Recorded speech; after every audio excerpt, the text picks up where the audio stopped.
Let's be honest for a second here. What happens if you wake up tomorrow and your biggest client is gone, or your car just gives up on you for good? For millions of us, that financial what if isn't just a question, it's a constant background hum of stress.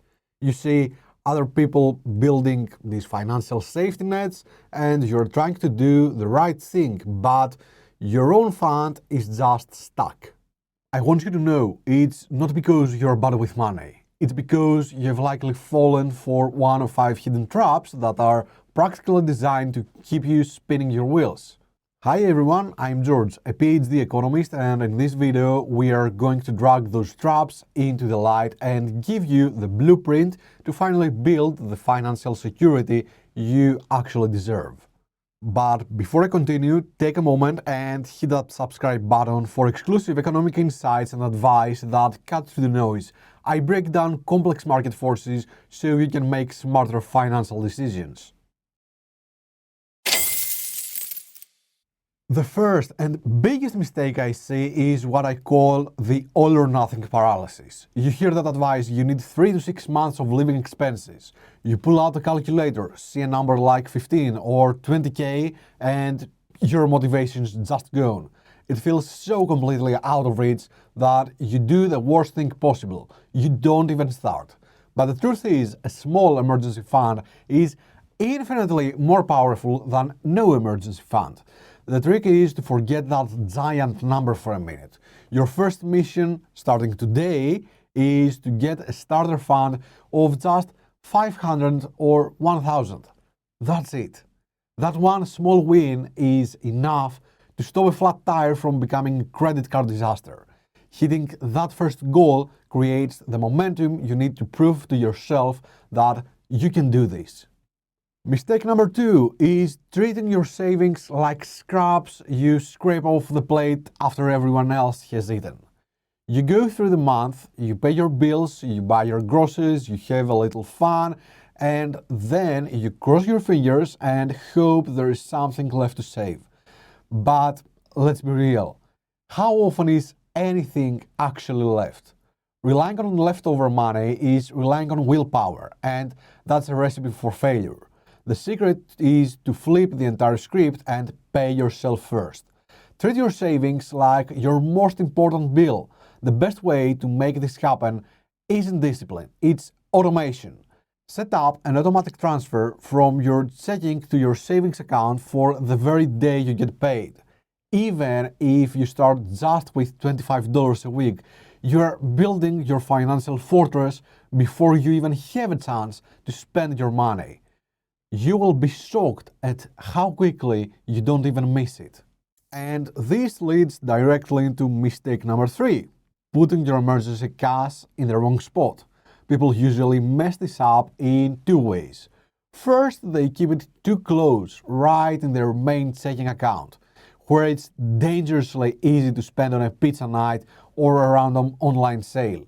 The second mistake is locking it away somewhere too inaccessible or risky, like in stocks or a long-term certificate of deposit. Your emergency fund has to be safe, but it also has to be there the moment you need it. The clear solution for 2025 is a dedicated high-yield savings account. By keeping it at a separate bank, you create just enough friction to stop you from casual spending. But most importantly, these accounts offer interest rates that crush traditional savings account, with many hitting or even passing 4 to 5% APY. This means your money is safe, it's ready when you need it, and it's actually growing while it waits to protect you. By the way, if any of this is starting to sound a little too familiar and you're getting some value from this, do me a small favor and tap the like button. It's a huge help in getting this video out to more people who are trying to break this cycle. Mistake number 4 is a sneaky one. You never actually define what an emergency is. So you do all the hard work of saving, but then a sale that's too good to pass up appears. Or you decide you just have to get away for a weekend and you raid the fund. This keeps you stuck on a financial treadmill, constantly rebuilding but never getting further ahead. Your emergency fund is sacred. It's for true emergencies only, things that are unexpected, necessary, and urgent. Think a sudden job loss, a medical crisis, or a car repair that stops you from getting to work. This is not a bad day fund or a concert ticket fund. You have to grow a line in the sand and protect the money from your future self. Deciding what counts as an emergency before it happens is the only way to make it stick. And the final mistake is having no plan to rebuild after you use the fund. Because life will happen and you will have to use this money.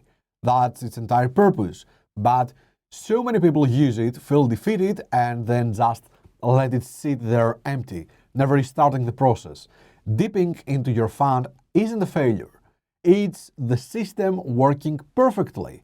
The moment the crisis is handled and you're back on your feet, your number one priority is to turn your automatic contributions back on and start refilling the tank. It's like a firefighter restocking their water supply after a fire. You have to be ready for the next one. So, there they are, the 5 mistakes that are designed to keep you broke. The all or nothing paralysis, treating savings like leftovers, using the wrong account, having no definition of an emergency, and failing to replenish your fund. Getting this right isn't just about the numbers in your bank account. It's about buying back your peace of mind. It's about taking control back from that constant nagging anxiety. You absolutely can build that financial fortress. And the first brick gets laid with your very next paycheck. So, if you're ready to lay that first brick, make sure you subscribe and hit the notifications bell. In my very next Consulting Tuesdays video, I'm going to walk you through step by step how to find a great high yield savings account and set up that first automatic transfer in under 10 minutes. You won't want to miss it. See you all in the next video. Bye bye.